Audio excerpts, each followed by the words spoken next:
UP में इन दिनों सांडों पर सियासत काफी तेज है। इस बात की खबर हरदोई के इन 2 सांडों को भी लग गई।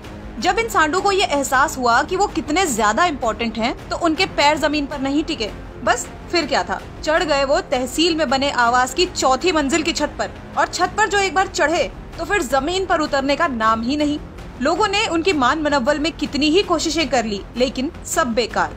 सांडों को कितना ही समझाया गया कि भैया नीचे उतरो, लेकिन वो तो अड़ ही गए। नहीं उतरेंगे मतलब नहीं उतरेंगे। इसके बाद मामला इतना ज्यादा गंभीर हो गया कि हाइड्रा मशीन के जरिए सांडों को जमीन पर लाना पड़ा। आवारा पशुओं को लेकर यूपी सरकार का सख्त निर्देश है कि उनको सरकारी पशु आश्रय में भेजा जाए, लेकिन इस निर्देश का पालन कितना होता है वो इन तस्वीरों से साफ होता है। मामला हरदोई का है, जहां तहसील भवन में सरकारी कर्मचारियों के लिए बने आवास की 4थी मंजिल पर 2 सांड चढ़ गए। इसके बाद तहसील प्रशासन में हड़कंप मच गया।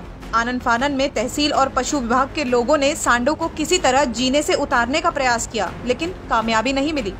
एक सांड को तो जीने के रास्ते नीचे उतार लिया गया, लेकिन दूसरा वाला जिद्दी निकला। उसने ठान लिया था कि सीधे रास्ते नीचे नहीं उतरना है। जब मामले को ज्यादा वक्त हो गया तो रात में ही पानी और भूसे का प्रबंध सांड के लिए छत पर किया गया।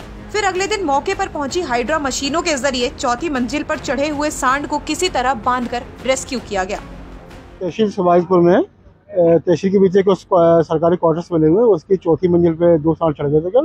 कल लगभग 1 बजे के आसपास SDM महोदय का हमारे पास फोन आया था कि 2 सांड पीछे सरकारी बिल्डिंग उसमें चढ़े हुए हैं। हम लोग आए मौके पे देखा। उसके बाद फायर ब्रिगेड वाली टीम से कॉन्टेक्ट किया गया, उनको ही बुलाया गया।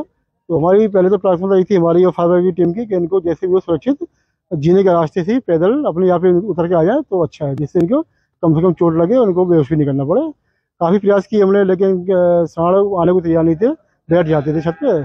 तो उसके बाद शाम को रात हो गई, उसका हम लोगों ने उनकी चारे पानी की व्यवस्था छत पे करवा दी थी, जिससे कि भूखी न रहे, प्यास न रहे।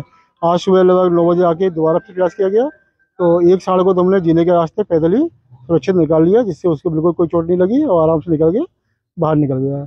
दूसरी सांड को निकालने में थोड़ी दिक्कत आ रही थी, तो उसके बाद उसको आपका रूपा मोल जो चीनी मिल है वहाँ से हाइड्रा मंगाया गया और क्रेन के द्वारा उसको लिफ्ट करके हम लोगों ने निकाला है। और जैसे आप खुद देख रहे हैं, क्या कहते हैं, बिल्कुल सुरक्षित निकाल लिया गया उसको। और दोनों सांड बिल्कुल होश में है और दोनों सांड बिल्कुल मूव कर रहे हैं, कोई दिक्कत नहीं। सवाल कई हैं, ये सांड उस भवन की ऊंचाई तक पहुंचा कैसे?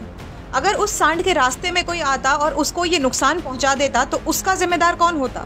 बता दें कि आवारा गोवंश को पशु आश्रय स्थल पर पहुंचाए जाने की मॉनिटरिंग का जिम्मा तहसीलों में कार्यरत SDM का है, लेकिन सरकार के आदेशों का तहसीलों में तैनात अधिकारी कितना पालन करते हैं, ये तहसील के अंदर ही 4थी मंजिल पर चढ़े हुए सांड ने खुद ही साबित कर दिया है। हरदोई से प्रशांत पाठक की रिपोर्ट, यूपी तक।